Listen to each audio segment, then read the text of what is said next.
This is a Mailprotector webinar. Today, we're going to be covering modern email threats and kind of how to handle those and defend against them as an MSP and from ideally your perspective. I'm Cody Eckel. I'm the Director of Partner Success at Mailprotector. My team ensures everybody's happy and working well with the Mailprotector products. We provide all the documentation, guides, webinars like this to help out everybody, including non-partners. And today I have Mauro with me. He's one of our partners as well. And Mauro, if you want to say a couple words. Sure. Thanks, Cody, for the introduction. My name is Mauro. I work as the Director of Operations here at CAO Landing. We are a Chicago-based MSP here in the United States. Perfect. Sounds good. And then my one disclaimer is that this is recorded. So just so everybody knows, it's recorded and we'll be having those on a website as well. So anything that's said here, you can also view later or, share with your teams, do those various things as well. So awesome. So let's go ahead and get things rolling. So today we're going to be covering defending against modern email threats. So with this, we kind of wanted to start with, I'll say, a history lesson, now versus then, and kind of what we're in this era where a lot of people have been working in IT, since the early 2000s or even before, and they're still implementing solutions from then without addressing kind of how things have evolved and changed today. So, Mauro, maybe you can start. What kind of policies and things like that do you consider as old or maybe outdated or not doing a good enough job today that maybe need some extra love? Definitely whitelisting based on IP addresses, maybe sometimes host names. Back in the day, when you had on-premise services or, when you had those type of services that were only using a server or a bunch of servers that used to work. Nowadays, you need to implement different type of security, and don't use whitelisting should be the last resort. Yeah, that's totally fair. I think the stock standard was like, hey, block lists, domain block lists, things that are specific to certain situations, because it used to be hard to spin up servers and it used to be difficult to create these scenarios and things like that. And today, I could spend 5 minutes, spin up a new Exchange server and start sending mail from it. So blocking my IP becomes impossible, or even regional blocking and things like that are effective for people who aren't putting a lot of effort in. But for anyone who's putting effort in, all of a sudden, whitelist, blacklists, block lists, IP, geomapping, things like that become pretty useless, to be 100% honest. So I think that's the old way to do it. And even now that I'm talking, antiviruses were signature based.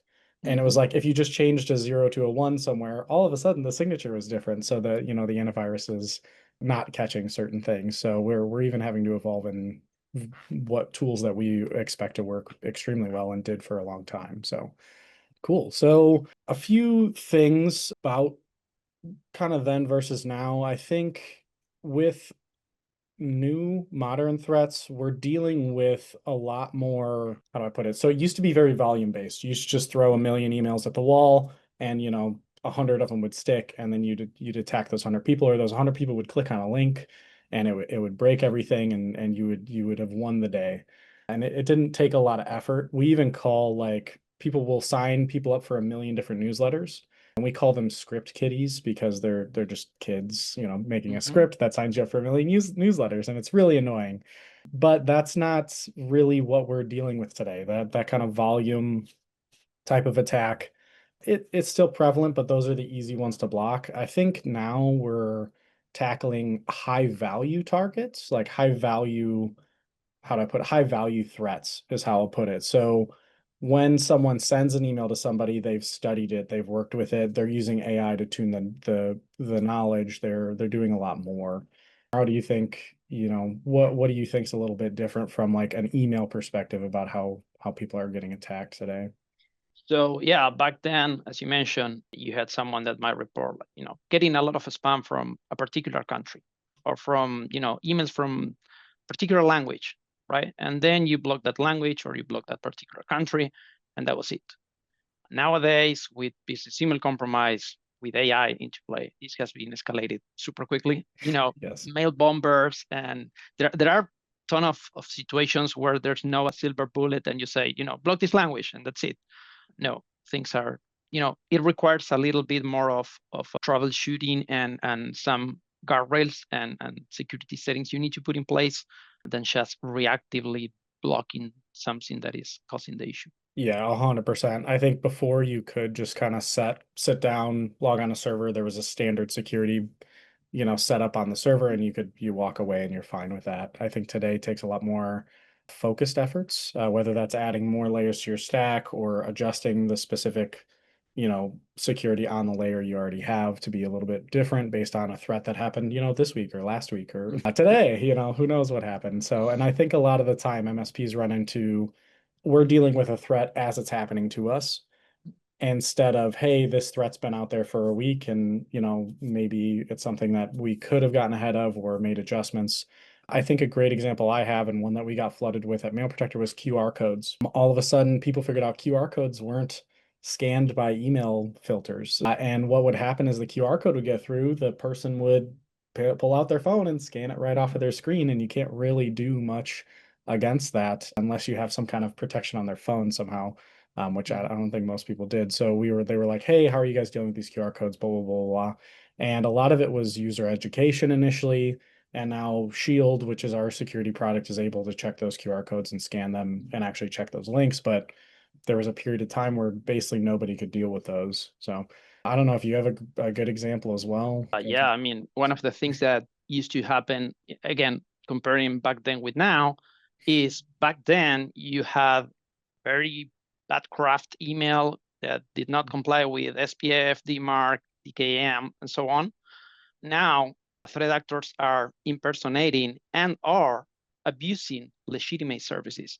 So there's, I think most of in this call are MSPs, and we all got this phone call from our clients saying, hey, why this email reached my inbox? It's a spam. And yes, it might be, but or it's a phishing attack, right? But in terms of the email is legitimate, meaning it has been a file shared from OneDrive. Now, if the OneDrive file has, phishing simulation page or an actual phishing website trying to impersonate Microsoft login page, definitely that's something that you want to take care of. But talking specifically about the email has been literally sent by Microsoft. So there's nothing wrong with the email itself. Is the fact that threat actors are abusing of this trust relationship between these big vendors and our clients. Yeah, 100%. I think that example I always run into is M365 login pages. People will get redirected to something that looks like it, or a SharePoint login, or to a OneDrive login, and it's not. It's password harvesting, and they just see that logo and they're like, "Oh, it's Microsoft. I can plug in whatever I want." Susie wants me to view this email, so I'm going to go ahead and plug in what I want. The last 4 digits of my social, whatever I need to get through to this. So, Yeah, and to add one more thing in there, one more yeah. risk with this has to do with single sign-on. So single sign-on is awesome. We use it and recommend to our clients. Keep in mind that when single sign-on is in place and a user clicks on file shared from any other tenant, Microsoft is by default, and again, handling, sending those credentials or token to the other company. And we have had cases where, people reach out to us saying, there is this big error message that says, my account is not found. And when you literally read the screen, it says, your account has not been found on this tenant. You are literally trying to log in on another tenant. Yeah. Well, that's very specific. Okay. Yeah, there's just so many different situations and things like that. I think there's everybody has a story about how they got phished or how someone clicked on something or anything like that. I think I really like this slide because it kind of illustrates exactly how prevalent these kinds of things are. So the fact that the FBI's list of top crimes and business email compromises seventh on there is crazy to me because I don't know, when I started in computers, it wasn't even an option. Like you think of robbing a bank or like you don't even think of, computers as the route to, you get rich quick without, morals way. But I mean, it's obviously something everyone's kind of catching on to. And I think the modern tools, I can pretty much train an AI myself now to do what I want. And, it can make things more efficient, faster. I can communicate in languages I don't actually speak in, very effectively. And it isn't even necessarily noticeable by most people. I think we've all, scrolled on our phones and seen videos and stuff, and people in the comments are like, it's AI generated. And I was like, oh, was it? What was it? I'm kind of looking for those kinds of things. So we're getting the same treatment as everywhere else in the email security and the security landscape as well. So it's becoming, yeah, really, really difficult at times. So sweet. So we do have a question on here. I do want to throw up a poll. What's the most creative phishing attempt that you've seen? I think I'm gonna say mine, and then Maro, maybe you have an interesting one as well. But we had a partner call in and say, "Hi, this email got through. Why did it get through?" And we do the normal troubleshooting and things like that. And we're like, "Hey, it completely skipped us. You didn't have an inbound connector set up. It didn't go through Mailprotector. They basically delivered it directly to the person's mailbox through various means, and their head accountant wired money to buy a helicopter to the people because the CEO was in Haiti at the time when they were having earthquakes. So the person had access to the head accountant, messaged the head accountant and said, "Hey, I'm the CEO. I need a helicopter to get out of Haiti. There's earthquakes right now." And she didn't even think about it because the news was blowing up. It's her CEO. Her CEO was in Haiti. They knew that, and she ended up wiring the money, and they lost over $1 million. So Wow. that was my biggest tag, my Mhm. biggest dollar amount. So I don't know if Right. you have one. So. Yeah. So, we have had a lot of reports from clients saying, is this phishing? Sometimes it does. And one of the most creatives that I recall is it's basically pulling the string and you get a simple email again from OneDrive. When you open that, maybe a PDF. And when you open the PDF, it contains a link. And when you go to the link, it's to a SharePoint site. So, when you start analyzing, the email was legitimate. And then the link was legitimate because it was to another file.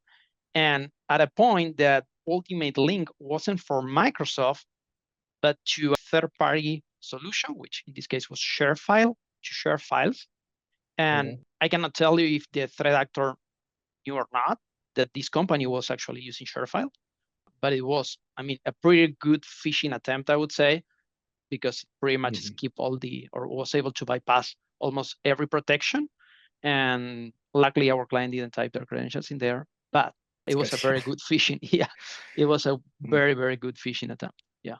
Wow. Geez. Yeah, we do have one in chat that I haven't seen, which was interesting. Hiding a malware link underneath the unsubscribe button.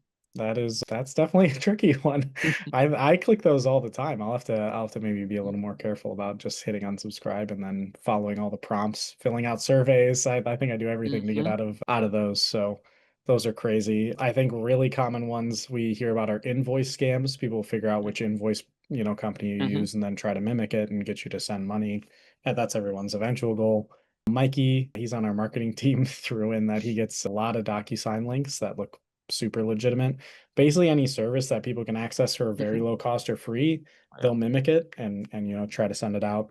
People have even tried to mimic Barracuda, Proofpoint, even Mailprotectors, message review notifications, or quarantine Mm-hmm. reviews.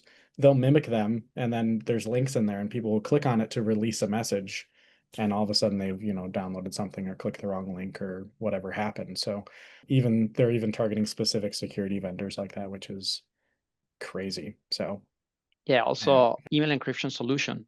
So the thing with email encryption is, you know, some solutions, and depending on the configuration, you can require the recipient to create an account on a portal.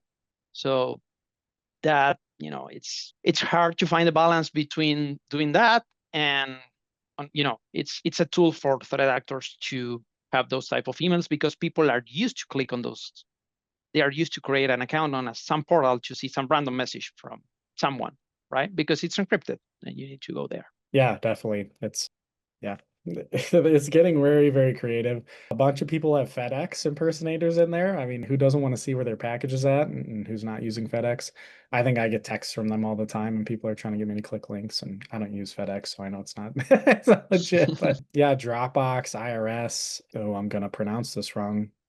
Milton, you're trying to give me Cyrillic characters, I think. Cyrillic characters. Yep. Cyrillic characters, yes, and hyperlinks. Mm-hmm. Very, very good. We've had people like spoof people and just put completely different values in there, but it looks like an L or an I or something, but it's actually a different language, so it doesn't get caught spoofing. You know, our tools fix that, but I've been doing this for a while. I think, 15 years or so. I'm sure people beat me out by a mile, but yeah. So all really cool stuff. A QR code to an all-day resort was sent to me and my business partner around Christmas for the staff to spend a day early off work prior to Christmas. Okay.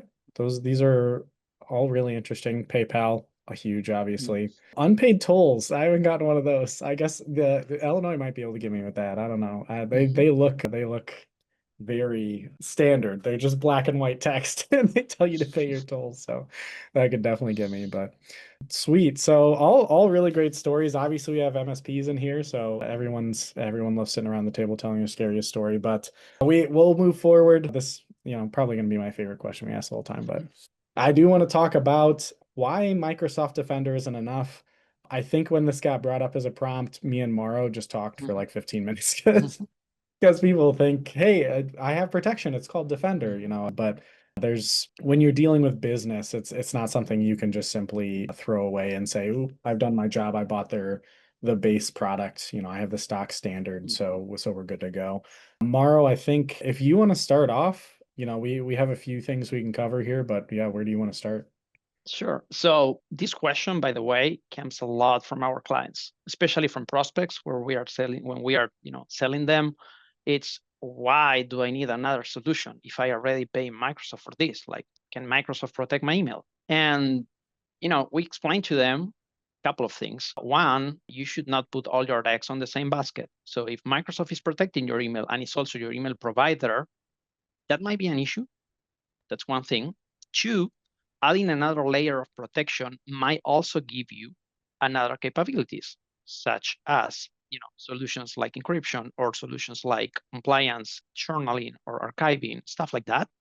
The other thing is with Microsoft, there are several ways, and we were talking about this a few minutes before, Cody. There are several ways to bypass Microsoft Defender as the protection, and not I won't say it's not a bad protection. I would say it's not enough.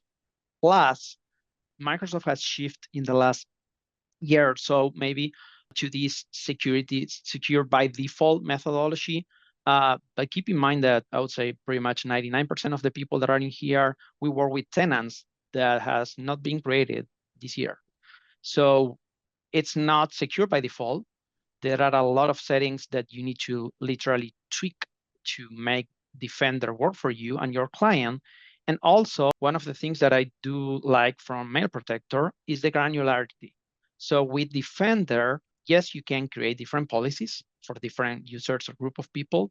Still is not customizable enough as other solutions, Mailprotector in this case, but other solutions have way more capabilities where you can basically tailor the security to what you need for your client. That's why it's not enough Defender for us. Yeah. Someone did ask, are we talking about just basic Defender or Defender for Business, or like regardless of what tier of Defender you have, what are your opinions on that, Mauro? For me, I talk about Defender in general. The things that I mentioned applies to both cases. Awesome. Yeah, I think I do want to bring up an example you shared because I was interested. I had to read the article immediately 10 minutes before this because I was like, oh, there's a way to the send direct or direct send The feature direction. within Microsoft. It's something I'm going to actually test after this with my test environment. But do you want to kind of cover there's a compromise people are using with their direct send feature?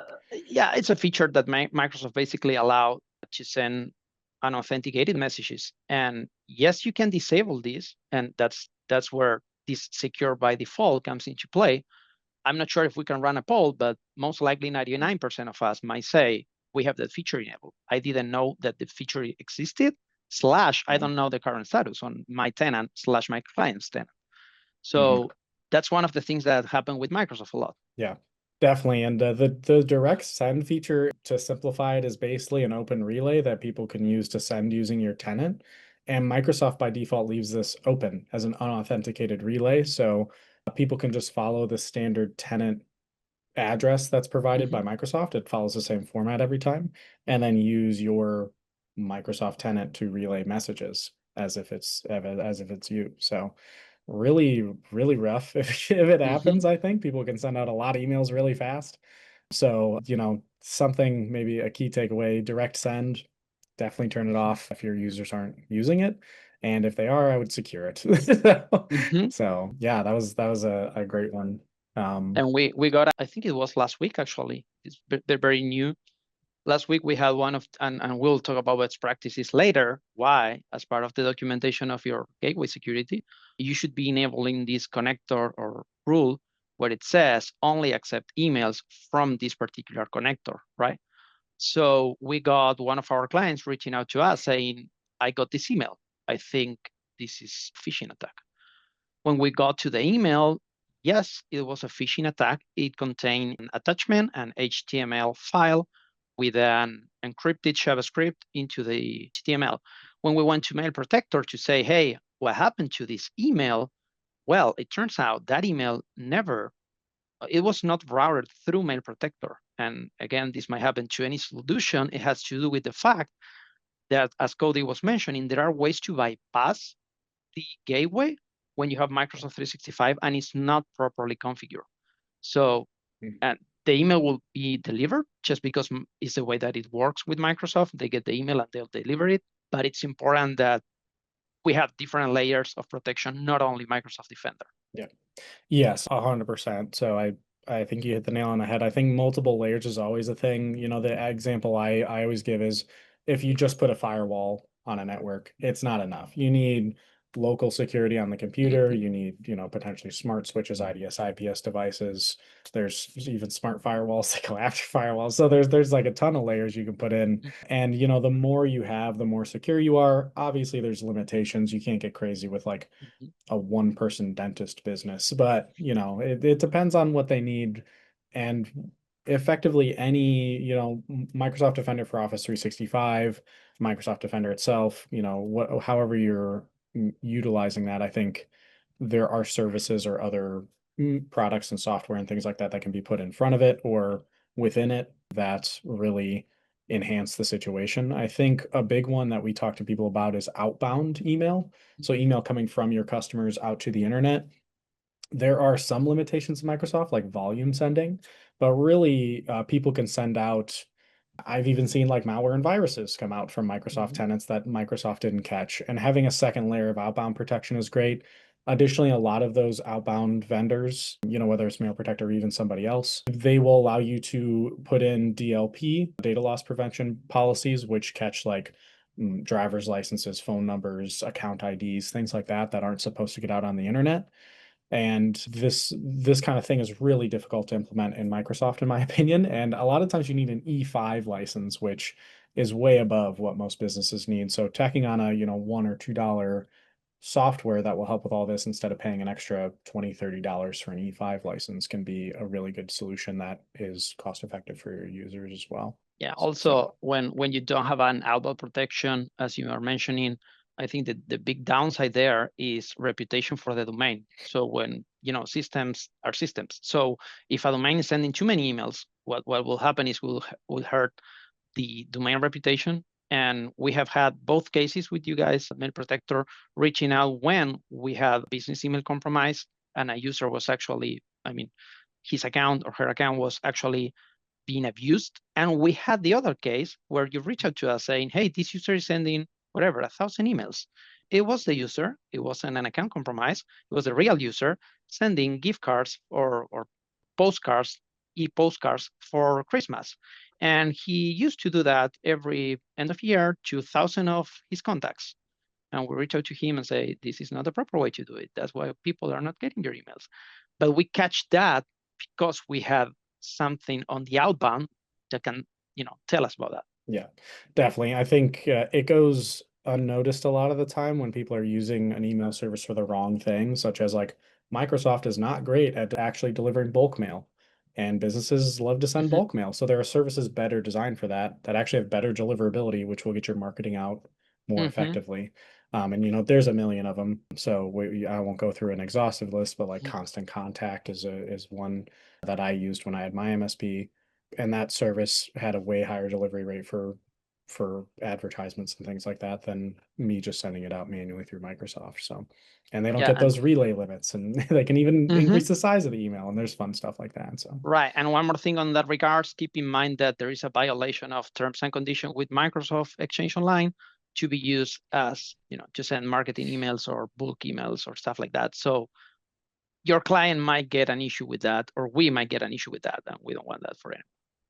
Yeah. Yeah, definitely. Yeah, it can cause issues if Microsoft decides it's too much. 100%. They'll just shut off. I don't know if Mario, you've seen this, but they'll shut off a whole domain. Oh yeah, They'll say, oh, yeah, Mark sent out 1 million emails, boop, the whole domain's off, and then you have to yeah. submit tickets. And I don't Up know to how many of 24 you, hours. yeah. It's So unbelievable. Yeah. yeah, it can get crazy. So definitely that's so I will say a small warning, but all in all, another reason why a lot of the times Microsoft Defender, even for outbound or Microsoft itself, isn't enough to even work with what your users are sending. Gosh, we could spend a long time on this. We haven't Oh even talked about encryption. There's ways to encrypt email. Microsoft's encryption works great, Microsoft to Microsoft, but it's terrible when you leave the ecosystem. User experience, releasing an email from Defender portal, Yeah, customizing the notifications. yeah, really tough. And then signature services, things like that. There's like a ton of things that Microsoft can't do, or it's extremely difficult to do them in Microsoft. So a lot of the time systems will make it easier, or just save you a lot of time as the MSP. A lot of the time I had to think, hey, it's cheaper for me to figure it out in Microsoft, but it's going to take me 20 hours and it's going to take me 1 hour per customer to implement. Is it actually just cheaper for me to pay 50 cents per user per month for this service? And it's like, yes, for 6 years it will be. And I'm like, 6 years sounds good. So, there's a lot of different scenarios and things like that. But from a security perspective, I think you definitely need more layers, or at the very least to fix or tune Microsoft a little bit better. That's kind of the bare, I would say, even the bare minimum. But I didn't know, Maro, does CIO Landing have like standard best practices for Microsoft 365 tenants, or? Yes, we do have. We use a couple of things. So we use the CIS as a guideline for the standards, and we track and monitor this using a tool called CIPP, Okay. which I highly recommend. It is a tool created by an MSP for MSPs, and will allow you to define these standards and say, hey, please monitor this, remediate these ones, or alert me on these ones. And I was about to share the link to, I think Mark asked that, for the CIS documentation on what the best practices are for 365. Yeah, definitely. If you want to throw that in chat, I'm sure Mm-hmm. everyone would benefit, at least from reading, and everyone can make their own choice at that point. So cool. Well, I'll use that to kind of transition us to our next section. So we have modern architectures is kind of what this is labeled, but all in all, it comes down to two different routes when it comes to email. Again, we're Mailprotector, so we're going to focus on email here. There's obviously tons of different options for other how to secure actual desktops and things like that. But as far as email goes, we kind of put everything into two boats. There's the email security gateway, which has been kind of the workhorse forever. As far as like email works, a lot of enterprise uses it. It's typically very difficult to monitor and set up and things like that. So it takes a lot of resources. And the email security gateway, all in all, just to make sure we're on the same page, is when an email is sent in from the internet, your MX record is typically pointed at a separate server, and that's your secure email gateway. It hits your gateway scans it, and then it hands it off to your email server, whether that's Microsoft 365, Google Workspace, whatever it may be. And the idea behind this is it's very, very good at catching in transit information because it's actually looking at that email while it's going through the internet. And like I said, it's been kind of the stock standard because it catches things before they actually reach the environment or even get a chance to be seen, or for Microsoft to quarantine them or Google to quarantine them or whatever happens. The gateway's been, again, kind of the primary thing. And within the last, I want to say 3 to 5 years, somewhere in that range, I would say definitely within the last 2 years, a new type of solution has come up, which is the API solution. This is a solution that lives actually on the server and works with emails that are actually in the inbox or in the tenants or wherever they may be within the ecosystem of your email. It's actually analyzing them in there. So it's letting the email get to your server and then it's checking it after that or while it's within your server. So how I like to put this is I'll use an analogy because I love analogies.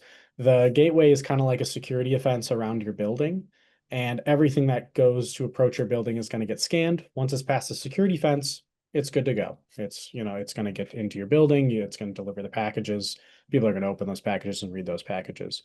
The API solution, there's no fence around your building. It gets to your building and there's a metal detector. It's checking these things kind of briefly as they pass through. And then once they reach the desk, there's a guy sitting there at the desk and he opens the box, looks in it, makes sure it's safe, closes it, tapes it back up, and then hands it to the person who's supposed to get that box. So there's, I think it's a good analogy because there's a lot that can happen with both. I don't want to over talk, Carl, but this is kind of the wheelhouse of Mailprotector. But what do you see as kind of pros and cons? What are the pros of a gateway and maybe the pros of an API solution? Let's start there. Sure. So I'll go over that, but I love that when we were talking about this, you said it's not versus, it's something that can complement each other, and I love that idea. Yes. We believe in layering the security approach, and so we do have CIO land in both solutions. We do have a gateway solution with you guys, and we have the API solution with a different product, and they work very well together. So the pros for the gateway one is, as we mentioned, you are basically catching stuff before it gets to the actual email server, whether that be Microsoft Exchange Online or Google Workspaces. You are catching stuff before that. You can do a lot of things before that email actually hit the server. Again, encryption, DLP, backup, archiving, whatever you want to do, even before it gets to the server. For the API side, I think it's super, super useful with remediation when you have an email that you need to get removed from everyone's mailbox because it was a phishing or for any other reasons. I'll say that we only got a phone call asking that from one of our largest clients, and we had to do it. It's a feature that you have in there. So that's one of the benefits of the API solution. When you go to the setup process, of course, the gateway one requires a little bit more steps because you need to change some records and wait for that and double check. And while on the API solution, it's a few clicks. It's literally based on APIs. Now the API has the limitation of it's an API. There might be errors in there, throttling, or might be whatever bottleneck with API requests. So I think both have their benefits and downsides. Definitely, yeah. I think one big one, since Mailprotector traditionally has been a gateway company with Cloud Filter. Today we have Shield, which is a gateway and an API solution. So we agreed there were benefits to both, so we made a product that does both. And then additionally, as Mauro said, I'll kind of accentuate it. Having a gateway and an API, very beneficial. They usually play very well together. What you don't want to do is have two API solutions or two gateways because then they fight each other. But if you have a gateway and an API, 95% of the time they're going to work okay together and actually complement each other. So as far as the gateway goes, I think a big limitation with the gateway is that it doesn't see internal mail most of the time. So if you have an internal compromise, that person can potentially compromise other people at your company without the gateway ever even seeing that communication. We have like automatic forwarding attacks that happen. Someone will log in, create an automatic forward on the CEO's mailbox. It'll automatically forward it to another internal mailbox, and they can view that mailbox, but that never gets seen by the gateway. So like those kinds of attacks are things that gateways, I'll say, lack visibility on. And that's where the API shines a lot of the time. The internal communication is scanned and checked and looked at. And that stuff can be remediated. I'll say the vast majority of attacks come from external, but we still do have those. Someone went to a website, clicked on something, and everything went up in flames, and the API can help remediate that. I think the API, the biggest downside is speed. As you mentioned, the API can have a ton of requests at one time and be slow. So we've had people say with other API solutions, hey, it took it 8 minutes to get it out of the user's mailbox. They clicked on that phishing message in 8 minutes, and the API knew it was phishing after 8 minutes, but there were too many requests. So APIs are limited by the system they're on. So whether that's Microsoft, Google, there's a number of services that provide APIs. You're limited on what API connections you can make. So sometimes there's information that's not even visible to certain API solutions. And then you're limited by the speed of sometimes the API, but sometimes Microsoft is just slow as well. So those things are hard to overcome. I will say that was probably the biggest hurdle we had to do with Shield. Since it's using a gateway, we know stuff that gets to the API portion is already very safe. We stand behind Cloudfilter. It's a very good gateway solution. Shield's an even better, layer on that. And fixing the, hey, it's kind of slow to get things out of the mailbox from the API part was very difficult.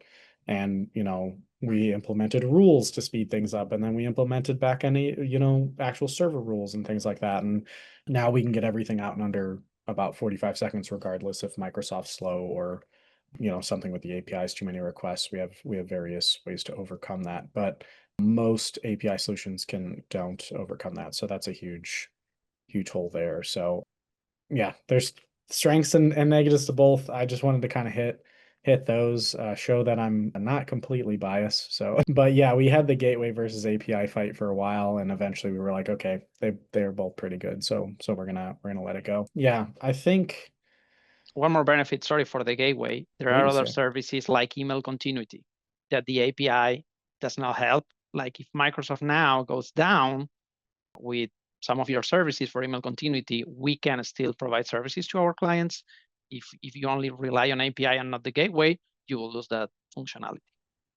Yeah, a lot of the time the gateway is really good if you have an outage or something's not visible. The gateway can actually hold on to all your mail while that's happening, and then hand it all off. So it's yeah, it can be very beneficial in that way as well. So Cyrus, really good question. I didn't want to ignore it. I wanted to make a few points. He asked, how is Mailprotector different from other products? I'm going to save that at the end. We do have a Q&A session, and comparing Mailprotector to Proofpoint, Barracuda, all the other vendors, I think we've had hour-long webinars on just that topic. So I'll try to hit it in 30 seconds or a minute at the end and hopefully give you a more thorough answer. But I want to save that because we can really get off the rails. Sweet. So I think we've explained API and gateway fairly well. Again, gateway is going to sit on the internet. You have MX record configurations, things like that. API is very quick to deploy, great at viewing internal mail. A lot of the same security steps are done, but just at a different layer.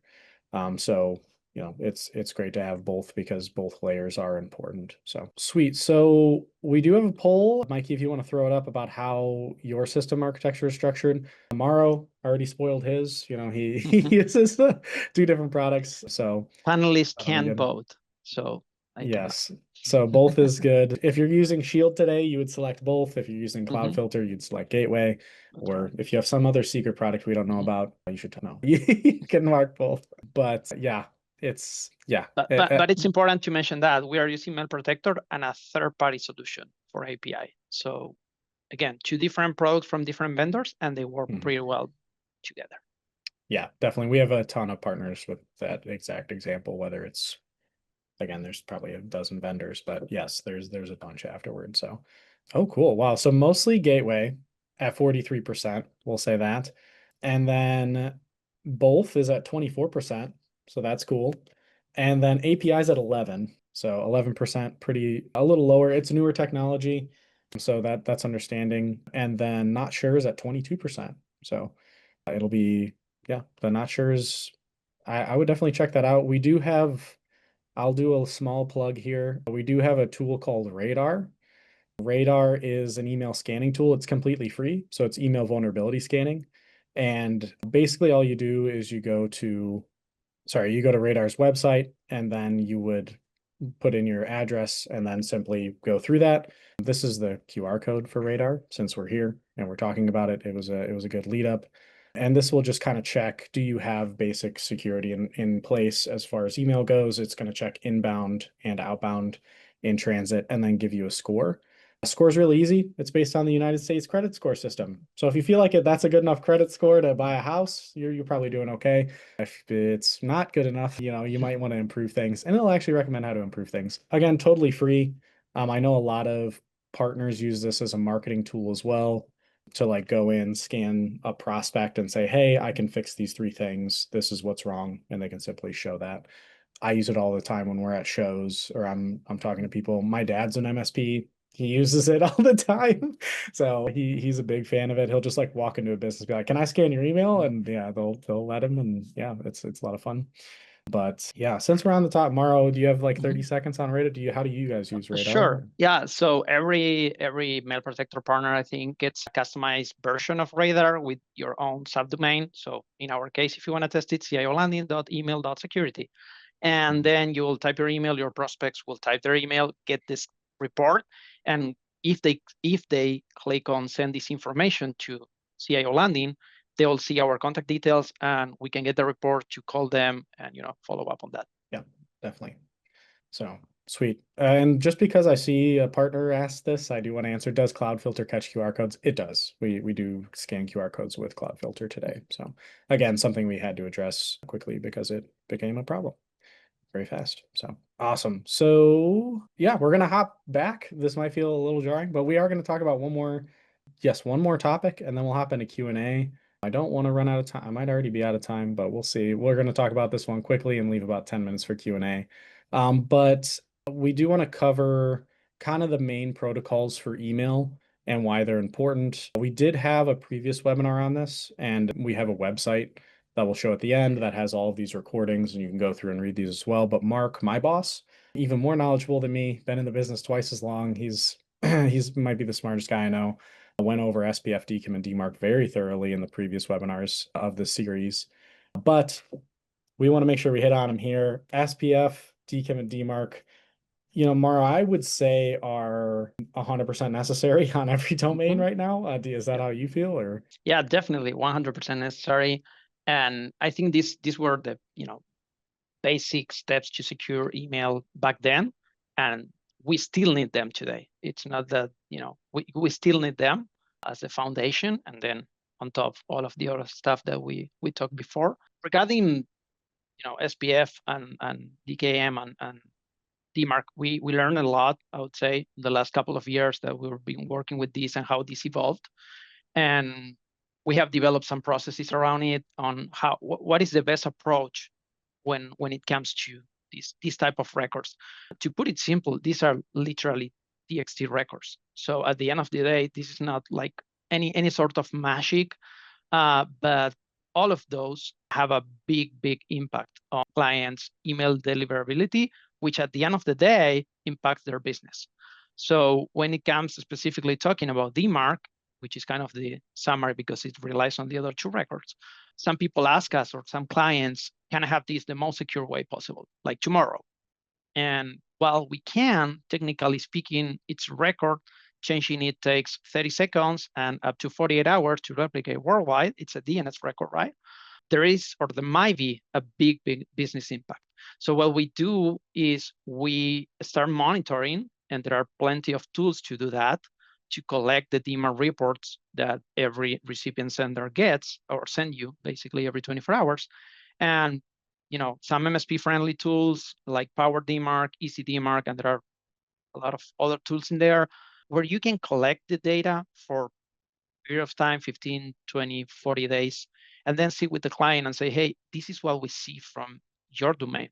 So did you know that you have, HubSpot or whatever it is, MailChimp or any other provider sending emails on your behalf? Sometimes clients will say, yeah, sure, HubSpot is our CRM. And sometimes they will say, I had no idea that we had HubSpot. So before turning the DMARC policy on reject, make sure you review that with the client so they understand the impact of this. You're muted, Cody.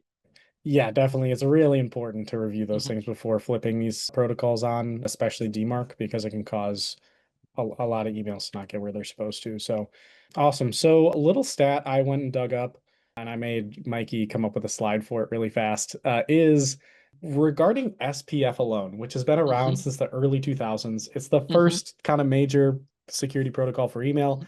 14% of our tickets this year, so within the last 6 months, were related to SPF issues at Mailprotector. So we're happy to help our partners and things like that, but it's always interesting to me that something that's been around this long as kind of a stock standard security protocol is something so many people bump into issues with, whether it's misconfigured, there's too many lookups, they don't know about SPF flattening, all these different things come up.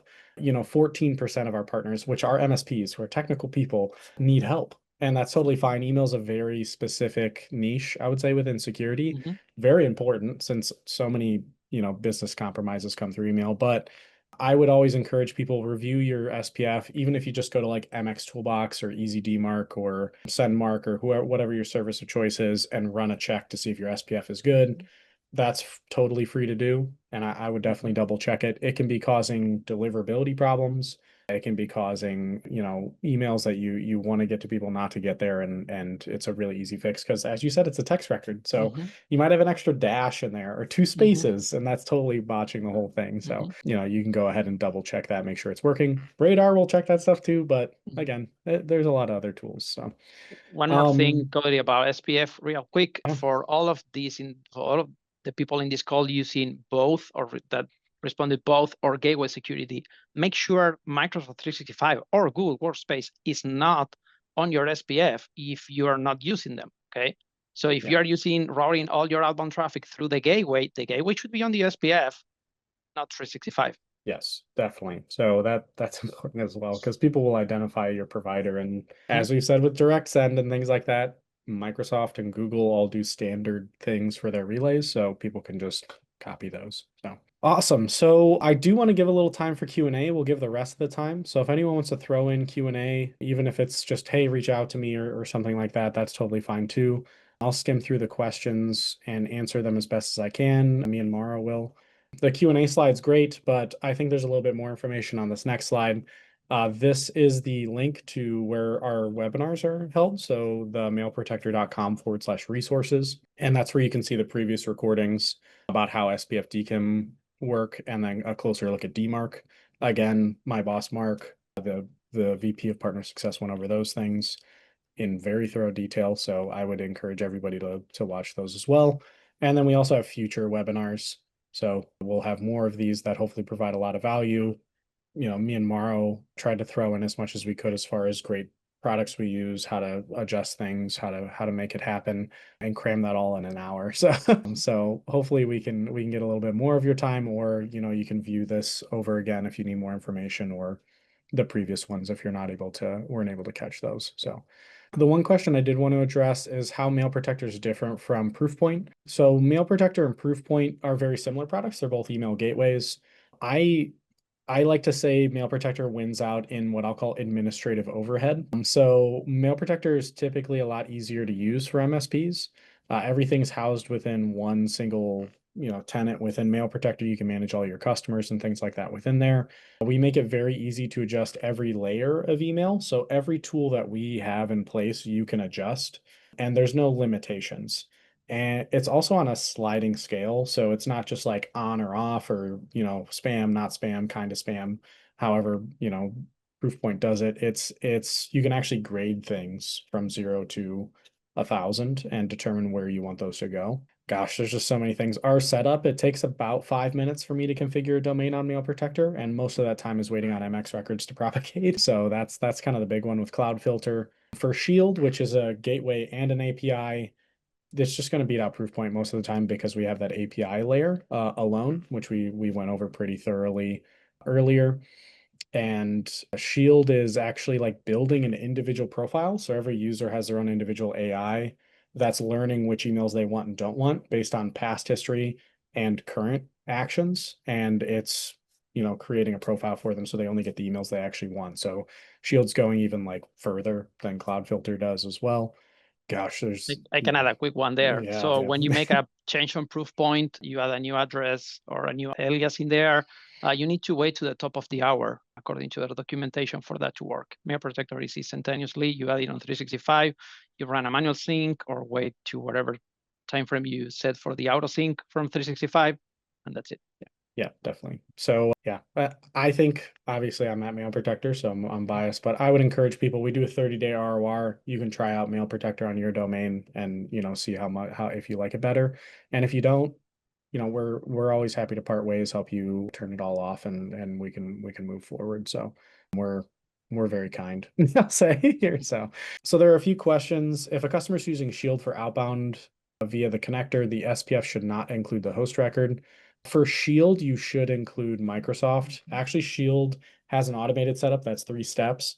You log into Microsoft, you hit next on the DNS records and you log into your DNS provider, and then you hit yes, wherein it asks you if you want us to set up the connectors and transport rules for you. And it does it all via the API and some PowerShell scripting magic that I'm not going to pretend I understand. So Shield does use an outbound connector, and it does utilize Microsoft for specific things like calendar invites, meetings, because Microsoft will actually catch itself on those, and that will cause Shield to catch. There's a lot of details, but effectively you need both so that internal email flows correctly and external.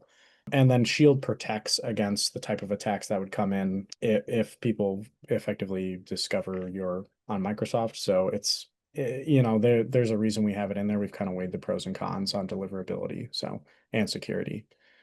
So the DNS settings for Shield, someone asked if you have to change the DNS settings. Shield, that's our gateway and API solution that uses AI to learn each individual person's specific needs. So the DNS settings do get changed. It's going to add Shield's SPF record. It's also going to add DKIM records because Shield's going to sign for you, which then obfuscates your sending server. So it looks like it's Shield, so people can't discover on that end of things. And then we also want to make sure, again, we're following SPF, DKIM, and DMARC with Shield. So we made sure that it can do those. And those require DNS changes for those security protocols. So those are the only ones, but you don't have to change your MX record. So there's no outage period or like a period where the MX records are flapping or in between or anything like that. So Shield does not require an MX record change. If you want Shield's MX record, you can apply it if you want that security layer, but you don't have to. So cool. Let's see. I think are we out of time as well? Let me see. Oh, 2 minutes. Wow, we're cruising in. Great. Let's see. I got one more new message. Can Proton and Proton work together? There's Proton Mail. Maybe I'm missing something. We'll wait on that. I thought there was one more question in the chat here that I wanted to address. He'll probably provide more detail on the Proton question, I'm guessing. So yeah, SPF question. Shield. So Shield will require the Microsoft SPF and Shields because of internal communication, Jeffrey. So yes, you will want to keep Microsoft's in there. Cool. Oh, can Mailprotector and Proton Mail work together? So Mailprotector, so Cloud Filter will function if you have control over your domain. So if you can change your DNS records, Cloud Filter will function, which is our gateway. So the application doesn't matter at the end. You can be using Thunderbird, Proton Mail, whatever host, Google. People have servers in closets still. You can use whatever you want with a gateway solution. Shield today only works with Microsoft 365. And in the future, we're going to make it work with Google because those are the most mature APIs out there. So we want to work with those first. And then we'll go to other providers as their APIs kind of catch up. So, sweet. Okay. I think we're all set. I'm gonna wrap it up since we're out of questions. If anyone has any questions or need anything, they can always reach out. Support.mailprotector.com is open. You can submit tickets. You can also go to our website and sign up to be reached out to if you need to.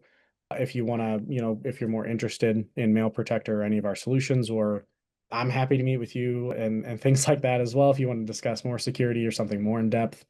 If you're a partner, if you're not a partner, Ty, who's our sales engineer, is just as knowledgeable as me. He was actually on my team for about a year. So he's a very smart guy. So he can talk to you even before the process. So, and then I guess finally, the slide we're on, you can always view the other webinars or this one, and we're more than happy to kind of help you out in whatever way you can. Our goal is to have security be better at Mail Protector, even if it's not necessarily Mail Protector you're using.